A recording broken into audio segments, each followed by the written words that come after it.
Welcome to the Kill Count, where we tally up the victims in all our favorite horror movies. I'm James A. Janice, and today we're looking at Host, a British found footage film released during Schmovid lockdowns in mid-2020. Following a seance by Zoom that goes supernaturally wrong, Host took the horror world by storm last year with a 1-2 punch of cultural relevance and good scares, serving as both a fun digital record of a not-so-fun global experience and a really effective horror movie that feels fresh and lively. Produced and released under quarantine, Host is a screen capture film, a sort of sub-genre of found footage, I guess, with other examples including Unfriended and Searching, which isn't a horror movie, but it's great. Check it out. Host began as a Twitter video posted on April 21st, 2020, right as Schmovid lockdowns were first going into place. I have to keep saying Schmovid, by the way, because YouTube freaks out if I say the real word. Filmmaker Rob Savage recorded himself pranking his friends on a Zoom call where he told them there were creepy noises coming from his attic. When he took them along to investigate, he cut to the attic boy from Wreck and made it look like he was attacked. The video was so successful online that Savage, co-writer Jed Shepard, and producer Douglas Cox decided to make a longer version and to do it as soon as possible. We want people to be watching this in lockdown, a film about lockdown. They asked their real-life actor friends, many of whom were on the initial prank call, if they would be the cast, and they jumped at the opportunity. In the middle of lockdown, when you're sitting in your house, you've got nothing else to do. Why not make a horror feature film? Let's go for it. At that point, we'd been in isolation or whatever for so long. It just felt like it had been so long, and it was like to have something to do was so exciting. Gemma Hurley was then brought on as a co-writer. As someone outside the friend group, she provided an objective perspective on the group dynamics of the friends. Making a movie remotely proved to be full of novel challenges. With the entire cast mostly shooting by themselves in their own homes, they were forced to be their own cinematographers, sound recorders, set dressers, and sometimes even makeup artists. Actors don't normally have to sync their own footage or worry about camera batteries being charged, so naturally problems arose. Shit. No, Gemma, no. So sorry I wasn't recording of anything of that. Any of that. No. But they persevered and prevailed. Host was written in 2 weeks, filmed in another 2, and edited in 8. An unheard of 12 weeks from idea to distribution when it premiered on Shudder in late July. Though it could have been a quick cash-in entirely focused on the pandemic, it instead just uses the lockdowns as a background while scaring the crap out of its audience. Most horror movies are lucky if they have 1 or 2 memorable scares. Host is a freaking scare factory, packing an endless parade of creative shit-your-pants moments inside its teeny-tiny runtime of 56 minutes. I decided to include a lot of those scares, so be forewarned, this episode will get you. As to which there are more of, scares or corpses, well, there's only one way to find out. The movie begins, like many a social interaction in 2020, with a Zoom call. Director Rob Savage wanted Host to feel as realistic as possible, so instead of coming up with some knockoff service, he got Zoom's official blessing to use the actual program. Haley removes the tape from her webcam and invites her friends to a web party. The first to join the call is her friend Gemma, who lives next door. She joins on her phone at first, and then doubles her attendance with her laptop. And while the echolicious hell that ensues is pretty funny to me and Gemma, Haley's not as amused. She's pensive about the seance tonight, since she's the one who invited all her friends to it. Friends like Emma and Radina. You alright there, Radina? I don't like the sound of that cough. People are not allowed to cough anymore. This is ridiculous. No, you have to hide a cough with a fart now instead of the other way around. Apparently, people aren't allowed to chop carrots anymore either. Or at least not while you're ladies on a Zoom call. Come on, Alan. Well, they should have never moved in together for lockdown. Yeah, you don't know a person in that short a time. Yeah, if you're shacking up during quarantine, that is quite the vote of confidence. As Emma messes around with Zoom face filters, which is always what Chelsea does in our Zoom calls, Caroline shows how creative she's been when it comes to their new digital reality. She's made her Zoom background a video loop of herself walking around her bedroom. I got lonely, so I made a friend. The last friend to connect to the call is Teddy, from the fancy house of his girlfriend Ginny's parents. The other ladies aren't big fans of Ginny, but you can't blame the guy for staying at this place. It's got clowns. Yeah. Oh, and check it, that gorilla that sings Hot, Hot, Hot. It's not all chill, though. They've got these weird rules, like Like, no Pornhub in the dining room. The conversations between these friends feels natural, in part because most of them were real-life friends. Teddy Leonard is the only one who wasn't already part of the friend group. That familiarity made it easier for them to improvise dialogue over the bare-bones script, which basically just said they needed to get from point A to point B. No line memorization required. Sometimes director Savage would type lines to the actors while they were filming, a sort of live scripting in a way. But I think most of the film's flow should be attributed to editor Bryanna Rangat. She had to deal with hours of footage of the actors improvising and having casual conversations. Rangat would merge different takes to make it look like they happened at the same time, and her surgical work was smoothed over by Callum Sample with his sound design. He made all the recorded dialogue sound like it was on an actual Zoom call. Making a movie like this isn't as simple as hitting record in Zoom and talking for an hour. It never is. Since Haley knows the woman who will be guiding them through the seance, she makes like an Austin Powers and asks her friends to, behave. Not very groovy then, when Teddy makes a drinking game for the experience. Drink every time the guide uses the phrase astral plane. With a cheers and a Polaroid, they're ready to begin. Happy spookies. Happy spookies. Yeah, happy spookies, Caroline. No need to be scared. I'm joking. Not helping, Gemma. Seance guide Salin joins the meeting and asks to see everyone's trigger object. These objects, like Teddy's music box, mean a lot to each person emotionally and will help them connect to the astral Aw, shit, drink! Haha, yeah, I got him! Oh, wait, she already said astral plane again? Oof, this might get messier than a drunk Disney suit. I learned not to pee while you're still wearing a microphone. Also, I've got to shout out Haley Bishop for perfectly portraying the kind of social embarrassment / anger you get when your friends are making you look bad by being total fuck-offs. Salin connects them to the spiritual realm, and it's going just fine until Ginny comes in and interrupts, ultimately pulling Teddy away. He's such a fucking knobsack. The ladies continue without him, and Salin tells them to visualize being together in person, as if that wasn't already something they regularly fantasized about. They shortly hear a knock from someone's room and ask the spirit to do it again if it's trying to communicate.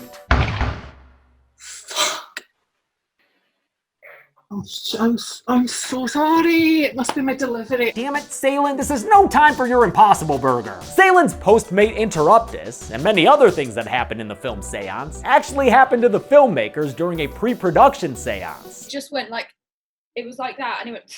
Oh, no, absolutely not. No.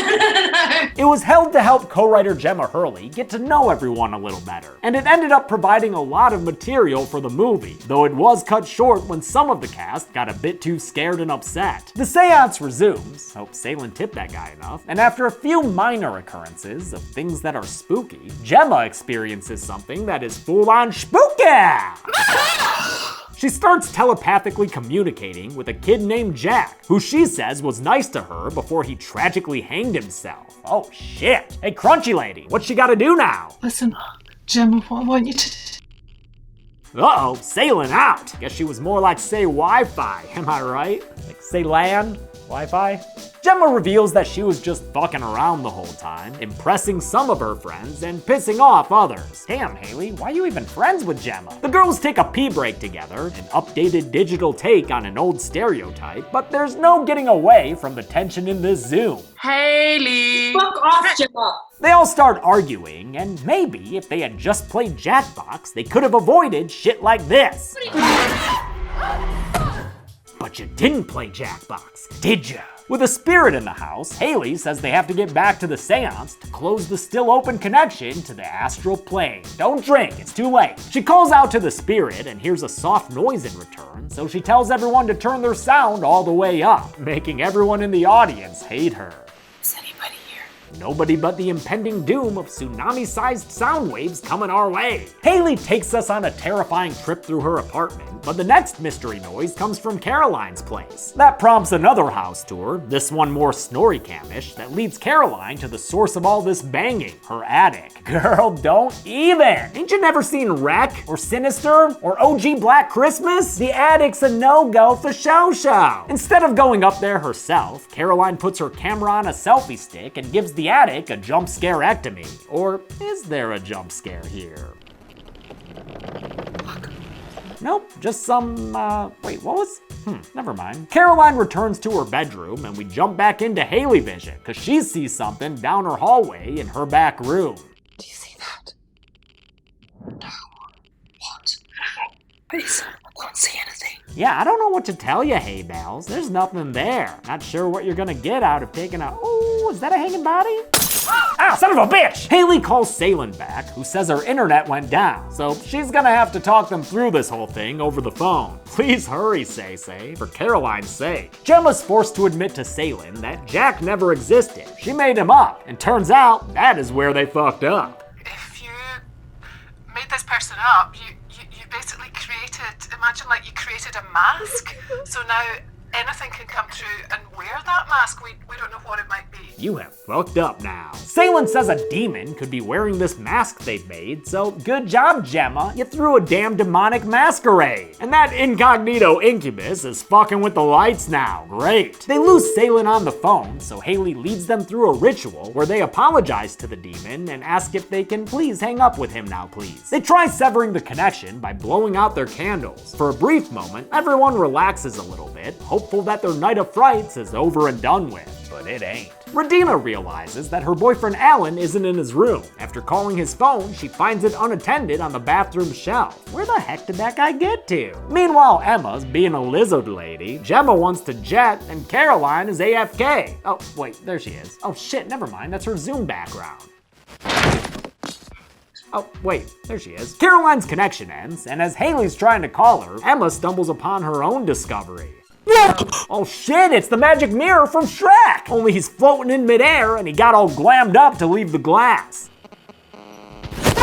The face disappears, but Emma pulls a Night 17 Micah to find where the spirit is. Shit starts going all sorts of wild in her kitchen, and if I had to guess, I'd say it was probably done by old Flowerfoot there, which could also be the name of a Hobbit family. Flower Feet! Emma tries to run, but she gets lifted into the air by an unseen force and dropped back down to the floor. She recovers and returns to her room, where her Zoom face filters pick an inappropriate time to start working again. I love that bit. Radina realizes that her oven's been turned on, right as the others try to get her attention. What? Oh, nothing. They were just gonna say they found Alan. Hey, Alan, you left your phone in the bathroom, dog. One thing I didn't notice the first time I watched this is that you can see what happens to Alan in the background when Radina's going to take a panic wee. While Alan was played by Radina Drandova's real-life boyfriend, Alan Emrys, his death required a stunt performer, Nathaniel Martin of the Lucky 13 action team. While decked out in PPE, Lucky 13 constructed a stunt rig in Radina's apartment. It would lift Nathaniel up towards the ceiling, hold him there for about 3 minutes, then drop him down and stop him right before he hit the floor. It took a lot of takes to get right, but it looks great in the end. The scares and kills in Host were written around what the stunt team could do, which gave them an unusual amount of creative freedom. It's so rare that you get someone going, what do you want to do? What can you do? And that's such a freeing thing creatively. Radina tries to run outside, but can't get out the door, and she too is killed by being slammed against the ground by the unseen spirit. The worst part, though, is that no one's ever gonna get around to cleaning off her camera lens. Director Savage and producer Cox recorded a lot of the scares ahead of time without telling the other actors. They then played them on the Zoom call while recording in real time, netting them genuine reactions from the other performers. The others begin to get weird messages from Caroline, but how is she sending those when they can see her walking across? Damn it, it's the Zoom background again. Gets me every time. Like I said. Every damn time. This is such a neat and scary way to kill a character using a new technology that all of a sudden everyone was familiar with. So creative. It took a whole day to shoot Caroline Ward's death scene since she had to appear increasingly bloody. And because of the lockdown, she had to apply the effects herself, with makeup artist Dan Martin directing her work through Zoom. Seems like she had fun doing it though, and especially enjoyed when she had to repeatedly jump across her bed into her camera. This is so fun! Just stare at the screen! This is the most exercise guys have done in months. As Emma cries beneath a blanket, Haley and Gemma argue about whose fault this whole thing is, until Haley is once again slidden away now. The spirit can't tell if she's a priest or a pauper, so it knocks her to the ground and pulls her straight on out the room. Since Gemma, as we learned earlier, lives next door to Haley, she masks up and heads outside to help her friend in person. Emma is left alone with Caroline's Zoom background and Radina's bloody lens. Oh, and Teddy, or at least Teddy's clown. Yep, that's great. Finger guns for Teddy's clown. Teddy has rejoined the call to find the darkest timeline, and the darkest time limit too, since these folk ain't about to pay for a Zoom Pro plan. Great diegetic use of that time limit too. At this point in the movie, there's literally 10 minutes left. The lights go out at Teddy's place, and he takes Emma along with him as he goes to find the circuit breaker.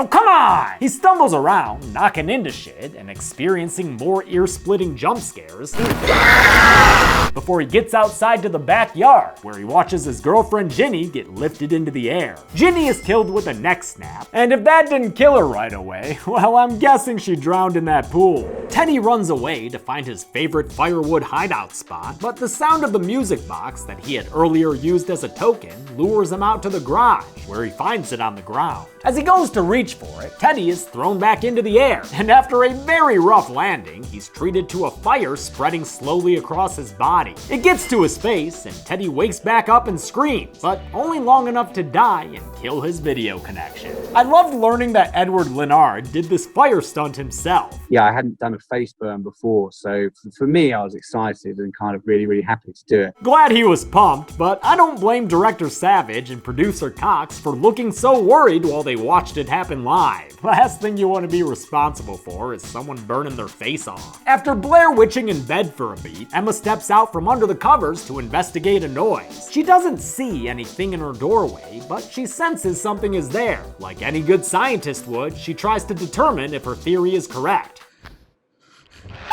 Eureka! Emma goes out her bedroom window, but doesn't make it very far before being dropped from high up in the sky onto a picnic table where she dies. If only those bunny slippers helped protect against fall damage. Emma's death is another accomplishment of the talent behind this film. The stunt was performed by Ginny Lofthouse, the actor and stunt performer who played Teddy's girlfriend Ginny. In Teddy's backyard, they built a safety rig that dropped Lofthouse down through a table like she was freaking Jeff Hardy. The movie's visual effects team, headed by supervisor Steve Bray, then went through and digitally removed the scaffolding, tilted the camera, and added some grass, all to make the shots seem more realistic. It's stuff like this that makes Host way more complicated than it may seem at first. Over at Haley's, Gemma breaks through a window to get inside, then checks the computer to see the still state of all her friends' screens, save for Caroline's. She's still walking around in her Zoom background. As Gemma walks away from the computer, they disconnect from the meeting one by one, now to find Haley.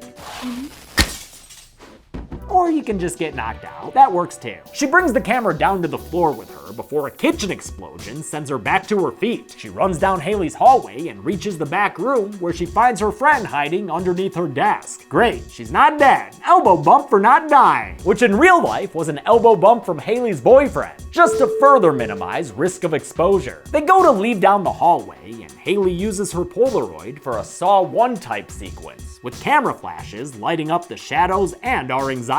Y'all scared yet? How about now?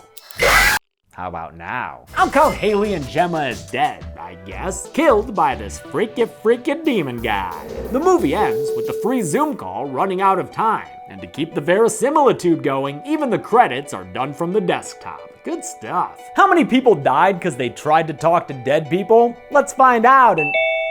Oh, hold on, I'm getting a Zoom call? Hey! Hi. Hey! Are you really shooting a kill count right now? Yeah, I gotta get the episode done. What's wrong? Oh, no, we're supposed to be doing the seance. I told Salem we wouldn't be late. Oh, shit. You know, if you'd have recorded yourself before, you could have done both. Oh, yeah, like a Zoom background thing? Okay, we're gonna get started. So whenever you're done, you can just grab your shot glass and join in. Literally, drop in anytime. Maybe not literally dropping in, take it from me, it's not very pleasant. Okay, alright, well, I'll see you guys soon. Alright, sorry. Happy Spookies! Happy Spookies! I should probably wrap this up. 8 people died in Host, and with 6 of them women and only 2 of them men, we had a very rare ratio of 3-to-1 for the ladies. With a runtime of only 56 minutes, that left us with a kill on average every 7 minutes flat. I'll give the golden chainsaw for coolest kill to Caroline. Most of the kills in this movie were well done, but man, do I love that zoom background bit. Such a good use of this form. The old machete for lamest kill will go to Redina, since all we saw of her death was a single speck of blood. And that's it. Host came out in 2020 and proved to be so successful, the filmmakers got a deal with Blumhouse and they'll be working with Sam Raimi. They're awesome, lovely people, and I'm very happy for their success. Until next time, I'm James A. Janice. This has been The Kill Count. Thanks a lot for watching The Kill Count. I want to thank some patrons like Daniel Salazar, Ellie the Blue Phoenix, Christina Sticko, Millie Gray, Aiden Smith, and Prey Midas. Some awesome news that broke a few days before I'm filming this. The writer of Host, Jed Shepard, is making a real-time horror video game starring the ladies from Host. The only downside is it's not until February, but I can't wait to do it. Thanks everyone, be good people.